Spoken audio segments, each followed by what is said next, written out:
Hi everybody, it's Tammy Espatia from Unbreak Your Life, where the broken pieces of your life can become a beautiful mosaic. And I know a couple of weeks ago I alluded to, or actually I talked to you guys about an example from one of my clients who was dating. I talked about what happened and what the red flags were that she knew were there and everything. And I kind of told you I had an example I could share with you about something that happened to me that I wanted to share with you. But a couple of other things that got in the way I wanted to share with you first. But today I think I'll give you some of the details about what happened. An example of why you get to know somebody and really need to kind of understand who they are and ask lots of questions and don't get sucked into their level of, wooing you and trying to make you feel good and just to see where you'll go with things. So for me, I met this person actually through Facebook, through a group that we have commonality with in another place where I used to live. And so we've been corresponding for, over a year. And every time he would kind of mention, we need to get together, we need to be dating. I'm going, we live in two different cities, dude. So, yeah. And I told him my philosophy. I said, if you're interested and you want to date me, then you have to come and date me. But I don't chase. I'm old-fashioned, and I still believe that men need to do the chasing. So if you want to date me, you know where I live. You got my phone number. So that never happened. But we still corresponded, and we talked back and forth, and every now and then he'd see some of my videos and, like them, and he, appreciated them, and we'd talk. And anyway, he and I have the same belief system in God and about relationships. So we've been talking, and he'd always, every now and then said, okay, by the end of the year, you're going to have my last name. So he would tease me and say things like that, and I'm still not taking the bait. I'm waiting for him to come take me out. So I just kind of ignored it, but we just kept talking for over a year. So my MO on Facebook is to appreciate things, look at the news feeds, and if there's something that's compelling, I will respond to it. I don't hit likes. I very rarely just hit like. It's just, I don't know, it's not enough for me. I just think it's, I'll explain to you in a minute. But anyway, I never hit likes, rarely. So when he was going through his health transformation, I was encouraging him all the time, giving him comments, giving him encouragement and stuff like that. And he lost quite a bit of weight, and he's in really great shape now. So I was always encouraging him because I'm a health nut. So anyway, he wrote something that I just couldn't, I had to comment on. I didn't agree with him. It was a post about women, something like this, I don't have it written down, but women can't change for men, but men need to change for women, or something like that. And I went, okay, wait, nobody changes for anybody. I pretty much, in a nice way said, people don't change for other people, you change for yourself.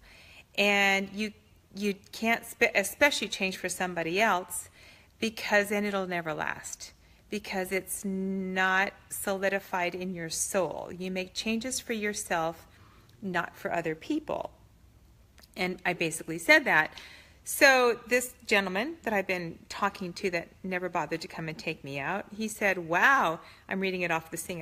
I want to say it word for word for you guys so I don't get it wrong. He said, wow, you can't enjoy one of my posts without trying to correct it in some way? And I was taken aback by that, so I just texted back and said, I always enjoy your posts. This one just struck me. And he said, you never hit the like button. Do you realize that? Unless you are wanting to say something that is different. And I'm thinking, dude, all right. I said, well, likes are trivial. He said, how do I know you like my posts then? I said, you don't. Basically, I didn't put an exclamation mark. I just said, you don't. No one knows. I mean, other people don't ask me, hey, did you not like my post? How come you don't like my post? I don't get anybody asking me that question. Do you? Anyway, so then he goes, so then that statement is a lie. Listen to the verbiage he's using. He said, so then that statement is a lie. I said, so I decided to get a little tougher with him. I said, do you need my affirmation?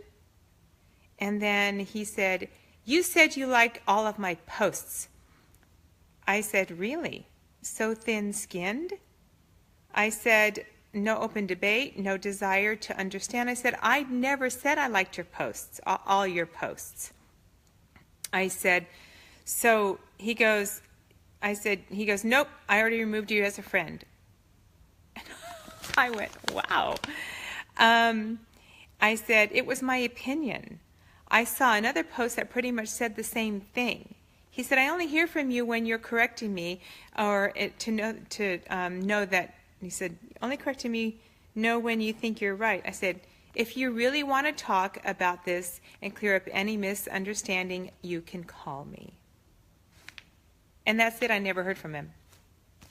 So this is an example of why you need to take the time to get to know somebody, get to know their character, because when the rubber hits the road, when something really tough happens or you insult them, you really find out where they're at. And so I don't know if he is going to watch this video or not. I'm not going to use his name. I didn't mention anything about him, but if he does, he'll probably contact me and say something about it. But no one knows who he is. No one. So this was an example. I've known this guy via Facebook for, gosh, a year and a half maybe. And we've corresponded. We've even talked on the phone and talked about stuff.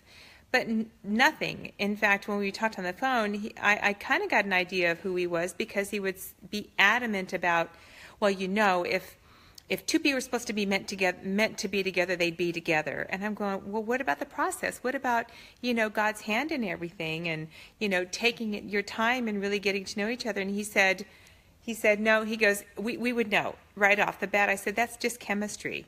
Chemistry does not lead to a lasting relationship. That enhances a relationship. But it's about the choice to fall in love with somebody who you have commonality with. The things that you can see and agree on, that's going to take you through the future for the rest of your life. And so we agreed to disagree on that. I thought, okay, great. He can have a conversation and agree to disagree on something. We were okay with that. But when this came in, I went, okay, this is why I needed to show you guys that red flags are there for a reason. That conversation I had with him earlier was a red flag, but I thought, okay, maybe, but you need to give it more. So anyway, that was an example I wanted to share with you guys. The dating scene is crazy. Okay, so I always talk to my clients about making sure you know what you want. Top 5 non-negotiables. Know what you want, okay? And I've also been talking to you guys about knowing who you are. Because if you know who you are, then you'll know what you want. So you're going to have to do some deep digging, really, to know who you are. I can help you with that. I do have a course I'm developing. By the end of September, I'll have it up and running. My new site's almost done. So I know you guys, I've been telling you this for a couple of weeks, or actually a month now. But I don't get my photos done until the first weekend in September, so I kind of got to wait to put those on there. So anyway, I really hope you guys enjoyed this information. It's kind of a chuckle. I hope maybe you got a little bit of a laugh out of it. But that's an example of, you know, dating. I didn't even date him. He's just a friend. But just getting to know somebody, even just getting to know somebody, that's what happens. So here I am in a conference room I need to probably get out of and go on and do a few more things. But you guys, this is your Worthy Wednesday. Know your worth, know who you are, know what you want. Top 5 non-negotiables. Believe in yourself, and gosh, you know, have a great week. I'm going to be traveling tomorrow for about a week and a half, and I will jump on and chat with you guys. But you know what, comment on this, let me know what you think. If you have any suggestions or thoughts or any experiences you want to share with us, similar or that may be even worse, there probably are. Share, I'd love to hear it. Anyway, you guys, have a great week, have a great Wednesday, and know your worth, and I'll talk to you soon. Bye.